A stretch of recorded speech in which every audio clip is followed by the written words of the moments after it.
প্রথমে ভিডিও ক্লিপটা দেখুন। ধর্মান্তর করা কাজ শুরু করছেন আপনি। এখানে শ্রীরামচন্দ্র পড়াতে পারেন না? থানায় চলো, আমার সাথে থানায় চলো। কিসের জন্য?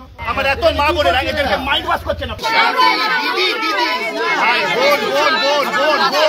আমাদের সংবিধান আমাদের অধিকার দেয় যে ধর্ম আমাদের ভালো লাগবে আমরা সেই ধর্ম নিতে পারি। যদিও ধর্মের অভ্যন্তরীণ জাতি পরিবর্তন করা যায় না, কিন্তু ধর্ম পরিবর্তন করা যায়, এটা সংবিধান স্বীকৃত অধিকার। তাহলে কেউ যদি মনে করে যে আমার এই ধর্মে আমি যোগ্য সম্মান পাচ্ছি না, জীবনযাপন করতে পারছি না, তাহলে সে ধর্ম পরিবর্তন করবে। ঠিক যেমনটি করে একজন হিন্দু খ্রিস্টান হবে, একজন মুসলমান হবে, ঠিক তেমনটি করেই একজন খ্রিস্টান বা একজন মুসলমানের হিন্দু ধর্ম গ্রহণ করবে যদি ভালো হয়। জোর করে ধরে রাখা বা জোর করে কারোর উপর ধর্ম চাপিয়ে দেওয়া এটা থাকবে কেন? ধর্ম ভারী করার জন্য, ধর্মের পালা ভারী করার জন্য যে চক্রান্ত চলছে এগুলো তো সংবিধান বিরোধী। ধর্ম প্রচার করা এবং ধর্ম গ্রহণ করা দুটোরই অধিকার রয়েছে।